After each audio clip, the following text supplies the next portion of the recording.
Right, let's move on. Breaking tonight, we understand that the White House is concerned Britain's deal on the Chagos Islands could expose the United States to spying from the Chinese. Well, we could have told you that a year ago, but now the White House are paying attention. As we understand it, it's thought that Beijing operates a fleet of vessels disguised as fishing boats to carry out espionage missions in exclusive economic zones around the islands. And now the pressure is rapidly intensifying for President Trump to completely sink the deal for good. Nuke it, torpedo it, rip it up. That's despite UK government officials lobbying the president to keep it. Well, joining me in Washington, D.C. is my panel, as I said, former Chief of Staff for Marco Rubio for President Matt Terrell and the Democrat strategist Mally Smith, or Malbert Smith if you're being naughty, Mally, so behave yourself tonight.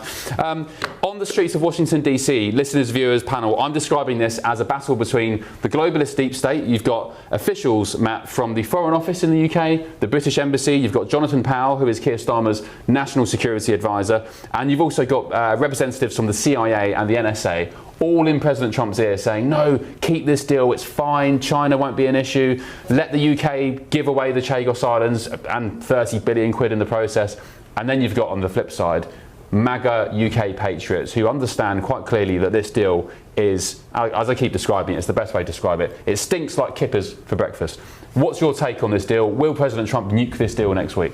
Well, it's going to be up to President Trump to decide, but we've already seen him come out and voice his concerns with this deal. And you also have Americans nationwide, majority of who voted for President Trump in the 2024 election, who care deeply about America First policy. And a big part of that is going to be putting America first. And what does that mean?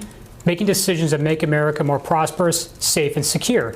And like with the Chagos Islands deal here, Greenland has been an example of this. You've seen President Trump in Greenland working to acquire Greenland. That was clear that that's something he wants to move forward with. The reason why? Because of China, because of Russia, trying to counter those countries, and this is a big part of that as well. Mally, do you think President Trump is now paying attention to the Chagos surrender because of the way Keir Starmer behaved over Greenland? Is it just him saying, well, you didn't stick with us over Greenland, so screw Chagos? I think that partly could be it. I think if he was more successful in his attempts to get Greenland, he might not be so angry at the UK when it comes to the Chagos Islands. The thing that interests me, though, is that we got to this point where originally Marco Rubio and the State Department okayed this. They said, this is fine, UK, go forward, and Rubio put out words of support. And now we have Trump backtracking and saying essentially we should kill this deal, and you have Rubio doing the same.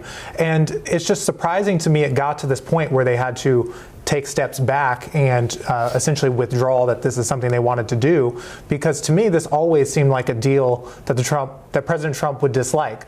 President Trump has voiced criticism of the deal the United States did decades ago to give up the Panama Canal, right? This is something President Trump is going to be very hesitant of, having nations essentially just give up territory that they control for broader reasons like international law.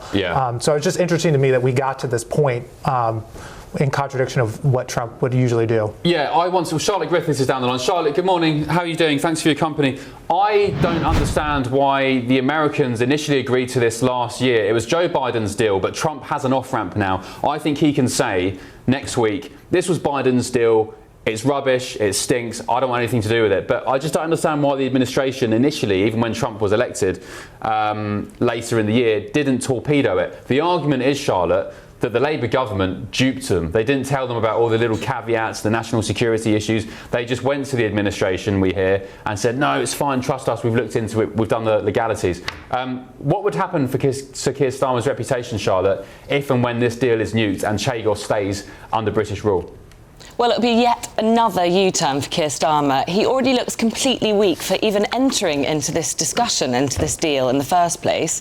Now he's going to look like kind of Uncle Trump had to come and intervene and show him what to do. And America, the UK first will be a byproduct of America first. And it's just another example of Keir Starmer never really putting the UK first. It's been a mystery to me for well over a year how this has even been a good idea at all. And I think you hit the nail on the head when you said that maybe Trump just wasn't paying attention. Because I remember around the whole Greenland issue, it suddenly occurred to Trump that we weren't being paid 30 billion, we were paying 30 billion. And do you remember he was quite surprised and shocked? So I just think he just wasn't paying attention. And also, I think you're right, probably he was being a little bit duped at the same time. But as soon as he was fully aware of the issue, he's obviously snapped into action and he's going to torpedo it, quite rightly. There's nothing more important than keeping your money and your identity safe online. And with so many VPN options available, choosing the right one can be pretty daunting. But this video's sponsor, ExpressVPN, is making the choice easier for GB News viewers. ExpressVPN is offering up to 75% off, plus 4 extra months free. That's top-level security from just £2.49 a month, and you're covered by their 30-day money-back guarantee. So just click the link in this video's description or scan the QR code now.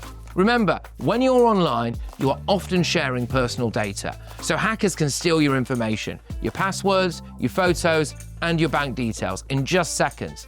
But ExpressVPN encrypts your connection, making it virtually impossible for hackers to access your personal information. So why choose ExpressVPN? Well, it couldn't be easier to use. With just one click, you are protected. And ExpressVPN uses military-grade AES 256 encryption, which is the same standard trusted by the US government to guard their classified information. With their new tiered plans, you can protect up to 14 devices at once and manage passwords securely. Live chat support is available 24/7, and it typically connects you in under a minute with a real person. Click the link in this video's description or scan the QR code to get up to 75% off ExpressVPN, plus 4 months extra for free. Start protecting yourself today with ExpressVPN. Let me tell you, speaking to Americans on the streets of Washington, D.C. and beyond, when you explain Chagos, and they're not all familiar with it, why would they be? But when you explain what we're doing, as President Trump was surprised about, he says, what's wrong with the UK? Do they need the money or something? Nobody can get their heads around how insane our government is behaving, that not only are we giving away islands to a country that never owned those islands before. We're not giving the islands back to Mauritius. They never damn own the islands, but we're also paying for the privilege as well. Then you've got the China situation, the mega embassy. It all starts to make a little bit of sense. Charlotte, thank you very much. Hang tight. We'll come back to you later on in the show. Louise Mensch is down the line from New York, former Conservative MP, fellow Brit, and I think also an American citizen. Now, Louise, are you a dual national? Just let me clear that up in my head. I am. Yes, I got both hats that I can wear. I am both Good. British and American, which is really cool. It's nice to have the perspective go two ways. Yeah, lucky you. So what do you make of Chagos then, as an American and as a Brit? I'm outraged as both, to be quite frank. First of all, the reason that Keir Starmer had to stop this is that the Conservatives, who've been fighting this incredibly hard in the House of Lords, especially my friend Dan Hannan, put forward a motion saying you're actually in violation of a treaty that the United Kingdom signed with the United States. As you can imagine, if there's going to be some kind of a joint base, which there is in Diego Garcia, between the Americans and the British, there is going to be a treaty that governs it. And that treaty states quite clearly that the Chagos Islands will remain in British sovereignty. So unless Donald Trump actively gives permission to override this treaty, the Chagos deal is not going ahead. Yeah, and it's also, there's so many caveats which we heard from Rob Midgley from the Friends of British Overseas Territories last night on the show, who revealed that the State Department and Rubio will be penning a letter to the Foreign Office next week. It would arrive in Whitehall next week, basically saying, we don't like this deal, we feel like we were duped, you didn't tell us about all these little caveats, i.e. the fact that African nations who are allied with China can go and inspect the military base on Diego Garcia under some sort of weird weapons treaty from years ago, and that we could do nothing about it. So you basically got China allies allowed to waltz into Diego Garcia, tell China whatever they want about the military setup there. The whole thing stinks. What do you think will happen to Keir Starmer if and when this is torpedoed? Because Starmer's always said, Louise, we won't go ahead unless we've got the backing of the United States government. I don't think they have the backing of the government. I think it's about to be ripped up. Where does that leave Keir Starmer politically? He's done so many U-turns that it looks a bit like Spaghetti Junction, I think, in number 10 Downing Street, private apartments. And this is going to be another one. Trump is not best pleased with Keir Starmer for not supporting him on Greenland. On that one, I reluctantly have to say I agreed with Keir Starmer, but it annoyed Trump very, very much. And then after that, what does Keir Starmer do? He goes off and he goes to China, which Trump is also not pleased about. So there are real national security issues, as you so rightly pointed out, and you lit on the exact point that I thought of when I read the Telegraph article covering this. The treaties that Mauritius has signed, the African League of Nations to which it belonged, would give infinite allies of both China and Russia and other hostile powers the right to go in and inspect an American base. And honestly, if Keir Starmer thinks that is going to happen, he is dreaming. He would be well advised to say, I've decided that this issue needs more study, and just do a reverse ferret, because at the end of the day, this deal is clearly not going to happen. It's clearly not going to go through. And what's he going to look like then? Just unutterably weak. Yeah. Well, front page of the Mail on Sunday, Sunday, it basically talks about Angela Rayner's massive war chest. She's got a lot of money to try and topple Keir Starmer. Wes Streeting's rumoured to be waiting in the wings. Andy Burnham for now is being quashed, but they're all lining up. They're lining up like vultures to take his place, because he is the weakest, the most inauthentic Prime Minister going. I'm not just saying that as an opposition to Labour. It's just true. He's got no ideology, he's got no authenticity, no autent, doesn't know what he's doing. Louise, sorry, I digress. I'll catch up with you in the next hour or so where we talk about ICE and so on. For now, thank you, Louise Mensch, former Tory MP. Right, former aide to Margaret Thatcher is here. Niall Gardner as well. Niall, I know you're very passionate about Chagos.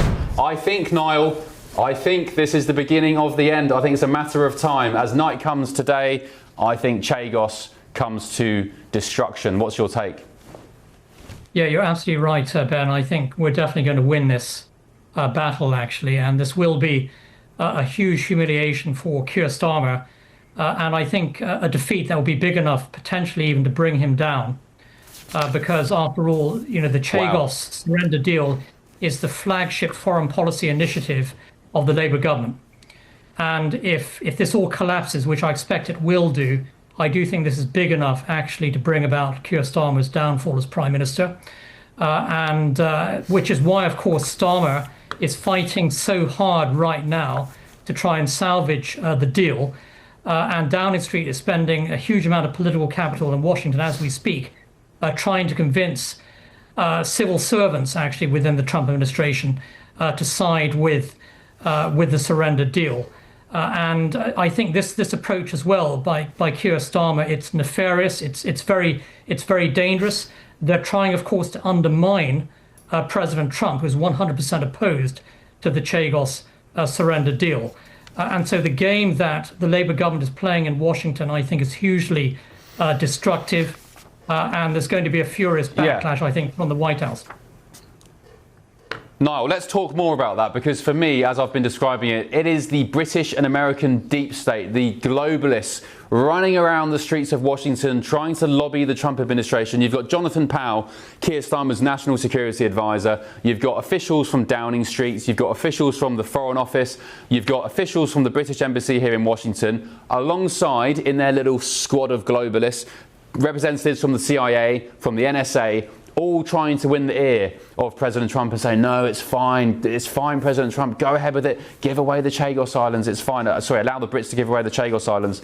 That, for me, is quite sinister. The way they've organised themselves and scurried around Washington since President Trump tweeted about the stupidity of Chagos, it just shows that the deep state, the blob, whatever you want to call it, it exists. It is a thing, Niall. Yes, and I would say this, Ben, that the Labour government is actively attempting to undermine the President of the United States, the leader of the free world. And this, I think, is absolutely disgraceful and destructive. And I've spoken to numerous White House officials over the past few months about the Chagos issue. Every single one of them is opposed to the Chagos surrender deal, every single one. And there's growing opposition to the deal across Washington. And I witnessed firsthand last year the efforts by the Labour government, particularly by the Foreign Office actually really led by, at the time, the then British Ambassador Peter Mandelson, to try and influence and shape US government policy over Chagos. And the British government invested a huge amount of effort, actually, in trying to get the US administration to support the Chagos deal. They're now redoubling those efforts following President Trump's intervention. I do think they're going to fail, actually. And I think the nefarious attempts, actually, by the Labour government to undermine President Trump are going to end in disaster, actually, for the Labour government. And I do believe, actually, this is big enough to bring about the downfall of Keir Starmer, which is why he's so desperately fighting now to try and salvage what is an absolutely horrific and horrendous anti-American and anti-British deal. Yeah, indeed. I think it's betrayal. Niall Gardner, you said it. It could be, or I think it is, the beginning of the end of Chagos and the beginning of the end of Keir Starmer. I think people have had enough of him. I'm hearing what you're hearing here in Washington, D.C. This administration doesn't think a lot of our Labour government in the UK, of Keir Starmer. I know President Trump likes to be polite in public and, call Keir Starmer and his European counterparts friends and so on. But let me tell you, they don't think very highly of our lot back in Downing Street. Niall Gardner, thanks very much. We'll catch up again soon. Thank you very much. gbnews.com/your say. Are you pleased that the Chagos deal is on the brink of being torpedoed? Lots of you I know will be. I don't think I've met one person who thinks the Chagos giveaway and us paying 30 billion quid for it is a good idea. If you find anyone, let me know.